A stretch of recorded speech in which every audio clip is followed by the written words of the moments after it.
संवाद। इस कार्यक्रम के प्रायोजक हैं टाटा स्टील फाउंडेशन। धरती का हूँ मैं, धरती के हो तुम, मेहमान है धरती के हम, मेहमान है धरती के हम, मेहमान है धरती के हम। टाटा स्टील फाउंडेशन द्वारा प्रायोजित कार्यक्रम संवाद की एक और नई कड़ी के साथ एक बार फिर आ गई हूँ मैं श्रुति। स्वागत है इस कार्यक्रम में आप सभी श्रोताओं का।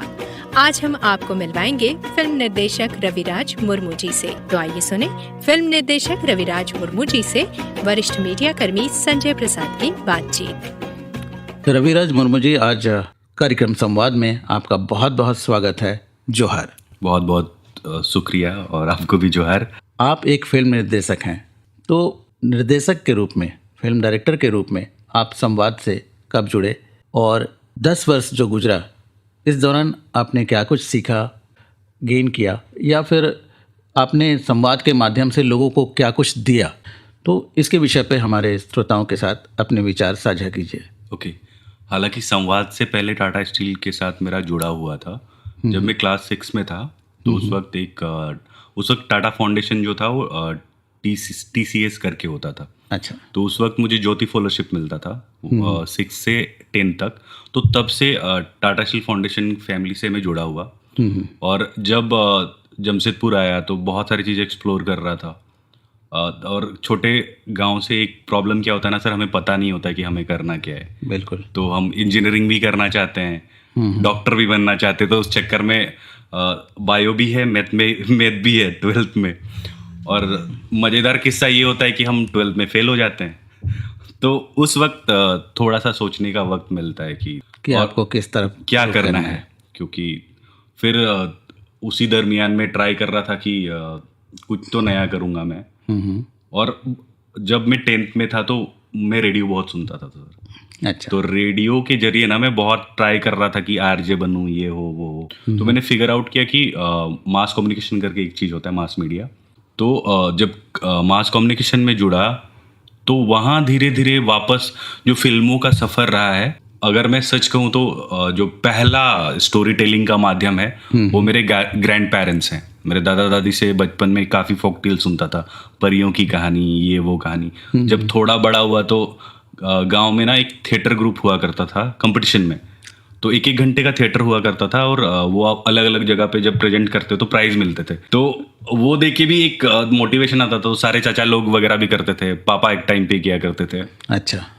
तो वहाँ से स्टोरी टेलिंग था। पर क्या है ना कि जब आगे बढ़ते गए तो पढ़ाई का प्रेशर, जॉब करनी है, तो वो सारी समय के हिसाब से वो दबाव बढ़ने लगा, कुछ और करने लगते हो। तो जब 12 में फेल हुआ ना तो वहाँ लगा कि यार रुक जाओ, कुछ तो ऊपर से कुछ कनेक्शंस आ रहा है। तो फिर मासकॉम ज्वाइन हुआ। और मासकॉम के बाद थोड़ा सा वर्ल्ड सिनेमा में थोड़ा मैं गया कि ऐसे भी फिल्में होती है, थोड़ी थोड़ी मैंने देखना शुरू किया। वहाँ से आपको फिल्म के विषय में जानकारी मिलने लगी। जी।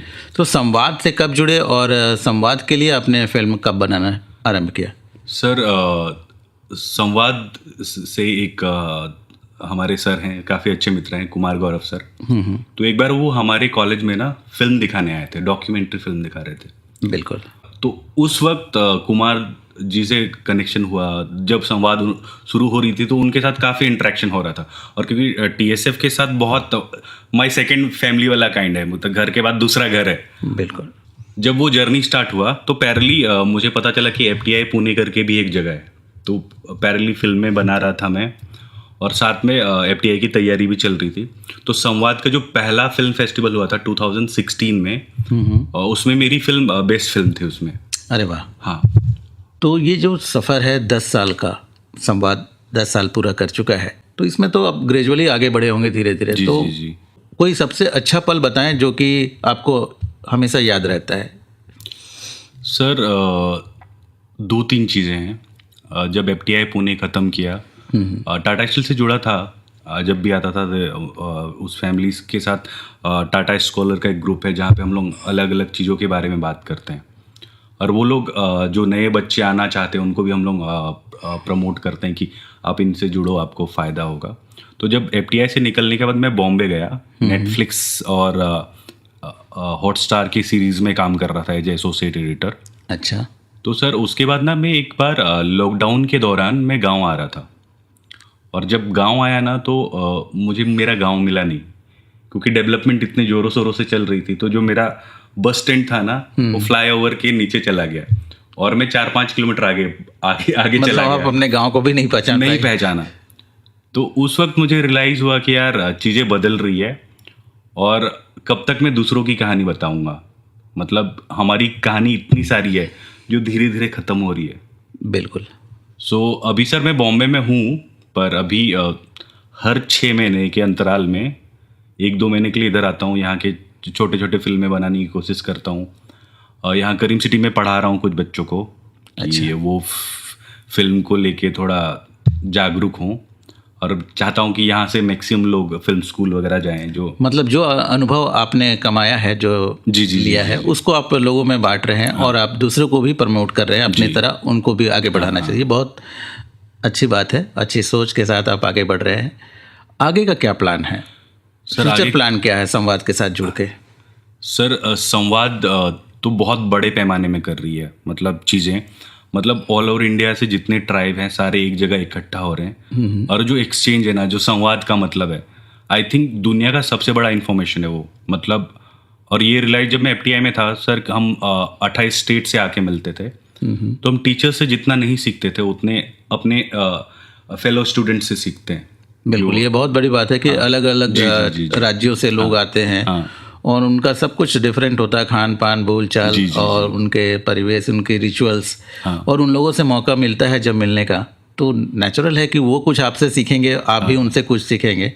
तो ये बहुत कुछ नयापन आपको लगता होगा। हाँ सर, इवन मतलब किताबें पढ़ते हैं या फिल्म भी देखते हैं, तो उस दर में क्या होता है कि 10 लोग वो सेम किताबें पढ़ रहे हैं, पर जब क्लासेस ख़त्म होते हैं इवनिंग में, तो उस फिल्म को या किताब को लेके हमारा डिस्कशन होता है। अच्छा। और वो डिस्कशन में वो सारी चीज़ें जो मैंने नहीं सोची या नहीं समझी, बाकी 9 लोग जो है ना, उनके सारे 9 अलग अलग वर्जन है। तो पैरेलली मेरे को 10 आइडियाज़ मिल रहे थे एक सिंगल कंटेंट। ये बहुत बड़ी बात आपने बताई कि संवाद से जुड़कर एक चीज़ को देखने का जो नज़रिया होता है वो बहुत व्यापक हो गया, बहुत बड़ा हो गया।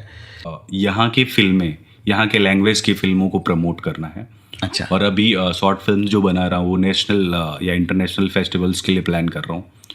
और क्योंकि सर मुझे लगता है कि मैं संथाल कम्युनिटी से हूँ, और संथाल का पॉपुलेशन बहुत ज़्यादा है। बिल्कुल। तो कमर्शियल वैल्यू भी उतना ही है। बिल्कुल, संथाली फिल्मों का आजकल क्योंकि हम उस कमर्शियल लेवल पे नहीं लेके गए हैं, तो मुझे लगता है कि मेरा मेन जो टारगेट है या गोल है, चाहता हूँ कि एक इंडस्ट्री बन पाए। तो अभी सर एक प्रोडक्शन हाउस भी रन कर रहा हूँ, तो जिसके बैनर तले ही मैं फिल्में बनाता हूँ, और मेरा यही कोशिश है कि संथाली फिल्में डेवलप करें। बिल्कुल, आपकी बहुत अच्छी सोच है, और ईश्वर आपको इस काम में मदद करे, क्योंकि आप बहुत मेहनत से, लगन से आगे बढ़ रहे हैं, और ना केवल खुद आगे बढ़ रहे हैं बल्कि लोगों को साथ लेके चल रहे हैं, उन्हें भी आगे बढ़ा रहे हैं। तो हमारी शुभकामनाएं भी आपके साथ है। बहुत बहुत धन्यवाद इस कार्यक्रम में आने के लिए। जोहार। आपको भी बहुत बहुत थैंक यू संजय जी की, और टाटा स्टील फाउंडेशन को भी मैं बहुत बहुत शुक्रिया। अभी आप सुन रहे थे फिल्म निर्देशक रविराज मुर्मू जी से वरिष्ठ मीडिया कर्मी संजय प्रसाद की बातचीत। आइए श्रोताओं, अब हम आपको मिलवाते हैं टाटा स्टील फाउंडेशन के सूरज मुर्मू जी से। बहुत बहुत स्वागत है आपका संवाद कार्यक्रम में। तो संवाद का समुदाय के साथ अपनी जर्नी के बारे में थोड़ा बताइए। ओके, सो ये जर्नी स्टार्ट होता है मेरे खुद के पर्सनल इंटरेस्ट से। मुझे खुद फिल्में देखना अच्छा लगता है, और मैंने मेरे कॉलेज के समय में बहुत सारी फिल्में देखने का मौका मिला था जब मैं कॉलेज में था। तो यही रुचि टाटा स्टील फाउंडेशन आने के बाद एक काम के रूप में कन्वर्ट हो गया। किस तरह की फिल्में बनाते हैं आप लोग? सो समुदाय के साथ एक पहल है, आदिवासी सिनेमा के बारे में बात करते हैं। अच्छा। और उन फिल्म मेकर को जो आदिवासी समुदाय से आते हैं, उनको कैसे हम थोड़ा अपने साथ जोड़ करके एक आगे लेकर जा सके, और एक प्लेटफॉर्म बनाने का हमारा सोच है जहाँ पे ये फिल्म मेकर साथ में आए।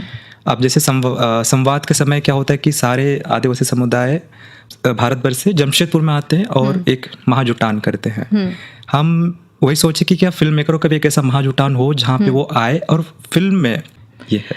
और इस क्षेत्र में जो नए कलाकार जुड़ना चाहते हैं तो उन्हें किस तरह से आप लोग इकट्ठा करते हैं या प्रेरित करते हैं? यस, ओके, सो जैसे 2014 में संवाद स्टार्ट हुआ और 2015 में हमने पहली बार फिल्मों को गाँवों में ले जा कर के दिखाना स्टार्ट किया। फिर गोपाल मैदान में हम लोगों ने एक डोम बनाया जहाँ पे सिनेमा दिखाए। एक अटेम्प्ट था कि लोगों को सिनेमा कैसा लगता, तो सिनेमा दिखाए, चर्चाएं हुई और इसने हमें काफ़ी प्रोत्साहित किया कि हम इसको एक और लेवल पे लेके जाए।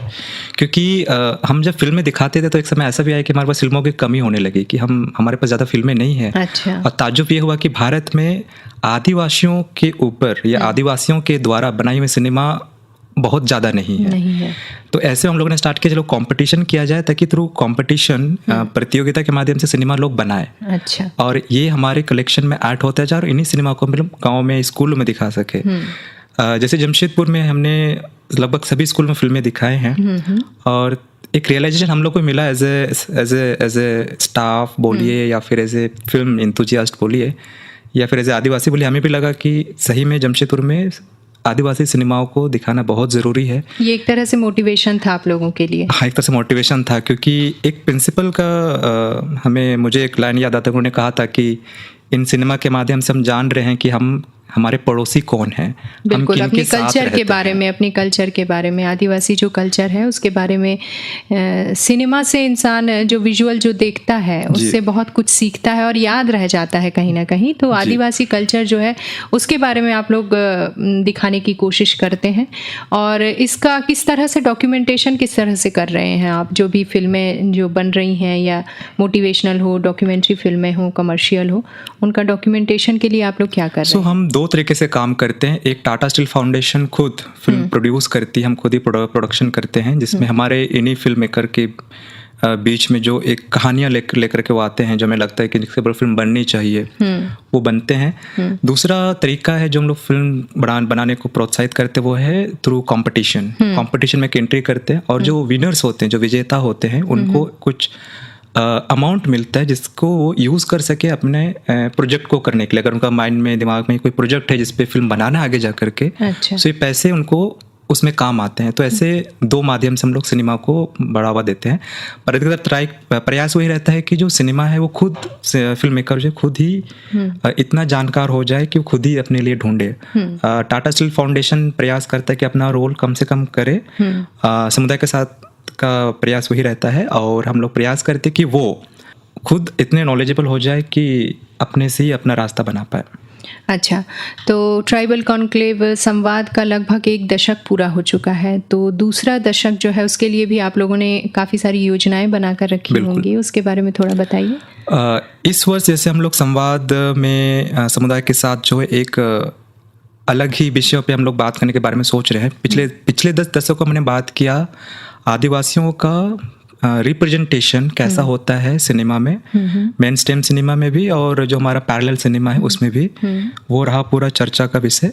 आगे हम देख रहे हैं कि कैसे एक स्कूल ऑफ थॉट, क्योंकि हम जानते हैं कि अगर सिनेमा के बारे में हम लोग अध्ययन करें तो बहुत सारे स्कूल ऑफ थॉट हैं, फिलोसफी है इसका अलग अलग।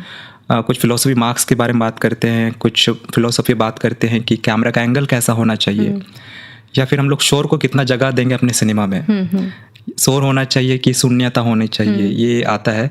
तो ये विषयों को लेकर के हम लोगों ने आगे रखा है कि आने वाले कुछ समय में हम देखना चाहते हैं एक कलेक्टिव हो इन फिल्म मेकर्स का। क्योंकि पिछले हमारे काम के दौरान में पता चला कि ऐसा कोई सिंगल जगह नहीं है जहाँ से हम आदिवासी सिनेमा को खरीद के देख सकते हैं। बिल्कुल, ये कोई संगठित क्षेत्र नहीं है। हाँ। तो इसी असंगठित क्षेत्र को थोड़ा सा प्रयास हमारा रहेगा कि एक संगठन के रूप में बने और जितने भी फिल्म मेकर्स हैं आदिवासी समाज से, भारत भर से, वो इस कलेक्टिव का हिस्सा बने और खुद ही इसको आगे कैसे लेके जाए वो देखे।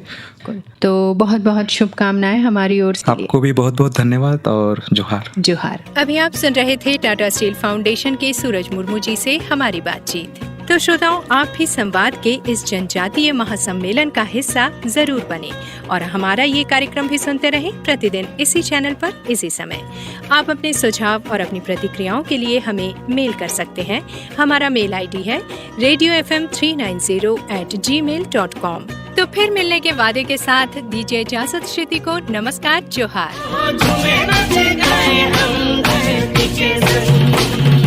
संवाद। इस कार्यक्रम के प्रायोजक थे टाटा स्टील फाउंडेशन।